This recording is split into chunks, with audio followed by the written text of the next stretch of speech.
ladies and gentlemen, this is my stalker. Say hello to Martha. Don't you say that to me! Apologize to me right now! Can't take my mom anywhere. I'm late to the party, but I finally watched Baby Reindeer on Netflix, so I'm going to do a review on it, kind of in a little bit of spoiler fashion. So if you haven't gone and watched it yet, it's on Netflix. I do recommend watching it. It's only 7 episodes, each episode only going like 30 to 42 minutes.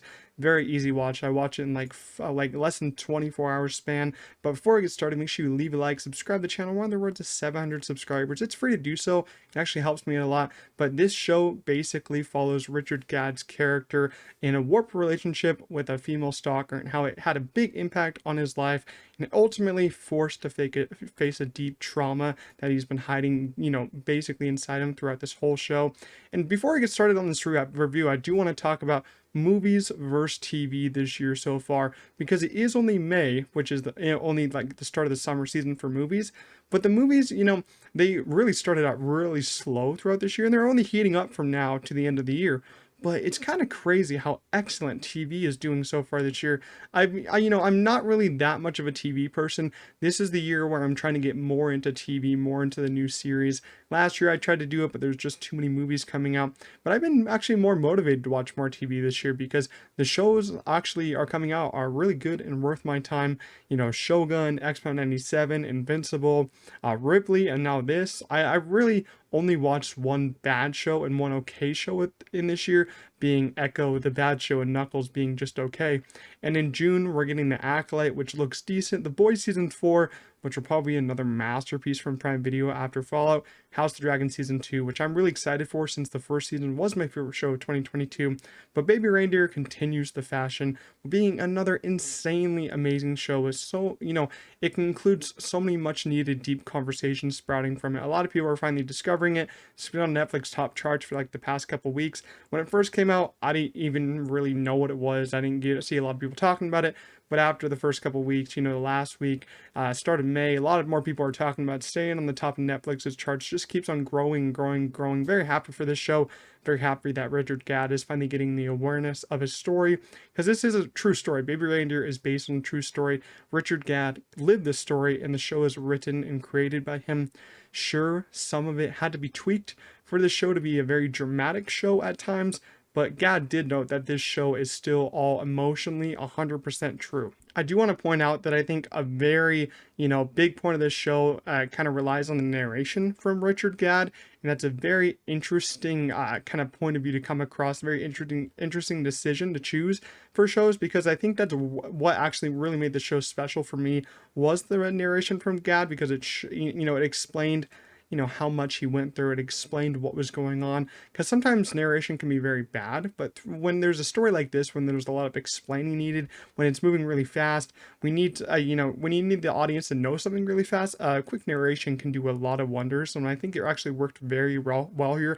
So I think the creation, I think the story here is really something special, even though it's very hard to watch, but it being told and it being true is just, it kind of warped my mind a little bit, how something like this can be this true, but it is true. It's 100% emotionally true. And this is a very scary show at times. It is labeled as a comedy/drama, but this is a TV mature show with some very serious scenes. So if you're like triggered by something like sexual assault or stalking, probably stay away from this one. It is kind of hard to watch at times, because the 4th episode here deals with sexual assault. So you probably want to stay away from that if you are going to be triggered by that. So just warning you on that one. There is a warning at the start of that episode, and they do put a website out there, and I think a phone number out there for if you need help. So do seek help if you do need help from that. But it is a very emotionally draining kind of show. But what Richard Gadd is also trying to do with this is bring awareness to stuff like this, like sexual assault and stalking. It focuses mainly on Richard Gadd being stalked by the character of Martha Scott, who was played by Jessica Gunning. I thought that she was excellent. Probably my favorite performance of the show, because she played the character so perfectly. This is a very unhinged character, probably unhinged character in real life. It probably is a little bit more unhinged for the show, for the dramatic effect, but a lot of this is still pretty true. In each episode, Martha gets more and more freaky, more and more crazy. She starts out in this first episode when she kind of enters the bar that Donnie is working at. Donnie is, of course, Richard Gadd's character. And she asks, I forget what drink she asks. I think it's tea. She's like, I don't have any money. And he gives it to her for free, and it kind of sparks up the conversation. And then you see through the episodes how she tries to get more closer to him, closer to him, closer to him. Like, basically, she tries to own him as her property and tries to do some very interesting stuff with him, tries to get very sexual with him, tries to, enter a relationship with him, even though he constantly tells her this is basically just a friendship and all that. I'm just trying to be your friend and all, be friendly with you. And she lies about a lot of things about being a lawyer. He finally looks her up and she's been, arrested for stuff like this all the time.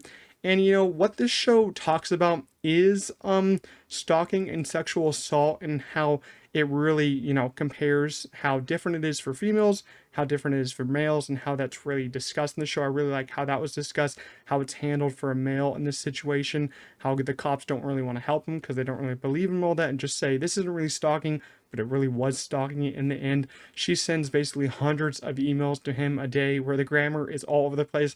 Sometimes it's a little hard to read those emails because the grammar is seriously not good. Like, the grammar is all over the place, and she's saying some pretty messed up stuff in these emails, and tries, as I said, tries to act like they're in a relationship.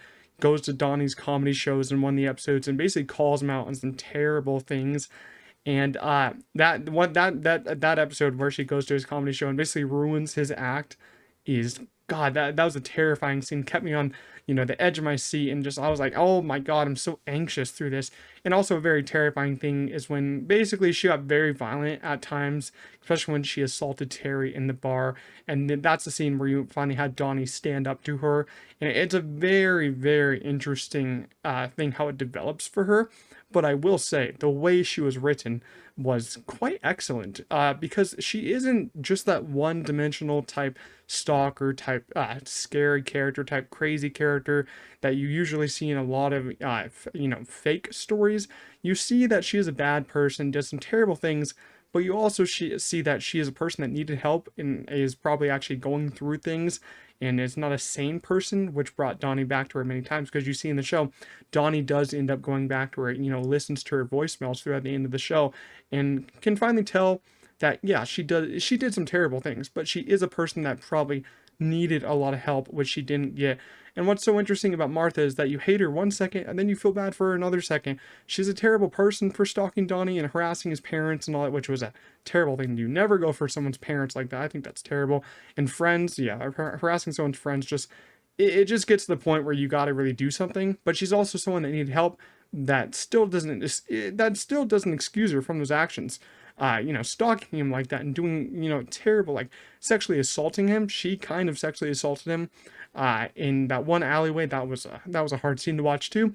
Yeah, it doesn't excuse her from all these actions by being a person that probably is mentally not all the way there. But you basically have to blame the whole kind of system for this. Kind of like as you see in the one of the episodes where he's talking to the police, that system is very corrupt. The system for helping these kind of people is very corrupt at times. So, I'm not putting all the blame on here, but kind of most of the blame. You still can excuse someone like this for their actions, even though, they need a lot of help, even though they're not the way there. But it does kind of explain what's going on with her character, why she's kind of like this. But still, I think that she was written so well, and it's so much better seeing her like this than just having her written like a one-dimensional character. I thought the writing on this was excellent, but it's still very scary to see all this stuff happening. Donnie Dunn is played by Richard Gadd, as I said, and he was such a great screen presence. I don't think I've ever seen Richard Gadd in anything, never really heard of him before this show, never really heard about this story before this show, so I do agree that this show is bringing some great awareness to stuff like this. And, I do want to say that it's so interesting to finally see Richard Gadd after not, knowing who he is. And I looked him up on IMDb, and he actually wrote one episode of Sex Education, which is kind of cool. Just wanted to bring that in there. Fun fact. And, what I really liked about him, he says a lot with his eyes, which is something I can always appreciate. I always say in my reviews, if your eyes can act, you're doing great, because eye acting is a big thing in movies and a big thing that I really appreciate in movies and television. And what he does with his eyes here in some scenes is very special, because he deals with, you know, a lot of stuff, a lot of assault on him, and a lot of, you know, the stalking in here, and kind of his relationships gets ruined from the assault that he endured and from the stalking that he has endured. And you just see in his eyes throughout the episodes, throughout the end of episode 7, how he's basically emotionally and just kind of drained throughout these moments. You see it all in his eyes, and I really do appreciate that. And each episode, his character got more and more complex, with having to deal with a lot of different issues, mental health problems, mental health breaks, because and, you know, mental health issues in, you know, his relationships that he's trying to have with his girlfriends and all that. And, you know, he has a sexual identity crisis that he's trying to deal with. It all adds to the more complex, you know, things happening with this character, which I really did appreciate how they're dealing with all these complex issues, but in a really respectful way. And, you know, with characters that you really shouldn't love at times, really shouldn't hate at times, what you end up doing, you actually end up loving them at times, and then you actually end up hating them at other times. It's kind of hard to like all these characters because they're doing some very terrible stuff. At the same time, they have a lot of issues, and it's not really their fault, because they've all dealt with, you know, some assault in their life, which is terrible. And, you know, his abuse, which he endures in episode 7, which was a very wonderfully crafted episode, but it was a very hard to watch episode. There's a warning, as I said in the beginning of this review, there's a warning for that episode. So if you don't want to watch it, you can just easily skip it. But it is a very big topic, you know, to discuss, and a very big part of what makes this show special and what we're trying to bring awareness to this show. I do want to talk about the comedy show aspect of this, because there's a big freak out in one of the comedy shows. He is basically a comic in this show. He wasn't received the best in his comedy shows and hardly got any laughs. In his last comedy show of this story, in this show, to the audience, he, you know, has been having a very hard time kind of going off the rails, dealing with all these emotional issues, emotional trauma. No one's laughing at his jokes. It's a pretty heavy scene. But I you know, and he has a freak out, and he starts telling the story of, this is the first time where he really tells the story to anyone of his assault that he had to deal with, and his sexual identity crisis, and his stalking issues. You know, I think it was my favorite scene in the show, though, because it kind of changed the trajectory of the show and helped him really come out to others, like his parents, his friends, about what he's been going through throughout these many years. Because he had many moments where no one would help him in this show, because he couldn't get anything out. He didn't want to talk about it. He couldn't think he could talk about it. He was just stuck in this one spot. But this really opened him up, and opened the whole show up to a new, different direction. So I thought that scene was brilliant, and I loved the parts in the middle of the show where his comedy was actually getting a little bit better. Sometimes you see Martha at the shows, and one of the shows she was actually helping him, and the other show she had a big freak out. So the comedy aspects of the show were really brilliant. Another perfect thing about this show was that it's excellently paced, really excellently paced. It's 7 episodes, as I said, with a runtime from like 28 episodes, 28 minutes, excuse me, for some of the episodes, and 42 minutes for other episodes. It's a very fast-moving show that keeps your attention, and it needs you to focus on all these details about what's going on.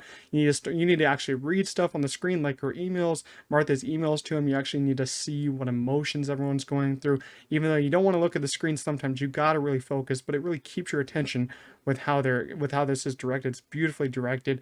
It's shot really well too. But yeah, it's a fast-moving show that really does keep your attention, and you just want to know more and more about this story. Want to know how this is gonna kind of develop, and how this is going to end for each character. Like, I was just engrossed by how this was going to end, and how Donnie was going to deal with all these issues, how Martha was going to finally get arrested from all these issues. I was so interested to see how that happened, so interested to see how it ended, and I think it had a beautiful ending. So overall, Baby Reindeer is a very hard show to watch that I'm happy is being talked about, because it needs to bring awareness to some of these topics. It's funny, scary, but also very emotional, with some excellent performances and some of the best scenes of the year, also some of the best writing of the year. So I loved it, and I feel like everyone should watch this show at least once in their lifetime. It's getting a lot more notice on Netflix, rise each and every week. But yeah, I think it's one of the best shows of the year. So Baby Reindeer, I'm gonna give it a strong 9 out of 10. I really did love it, even though it's very hard to watch. So that's my review of Baby Reindeer. If you did enjoy this review, make sure to leave a like, leave your thoughts down below in the comments what you thought about the show, and I'll see you guys in the next one. Peace out.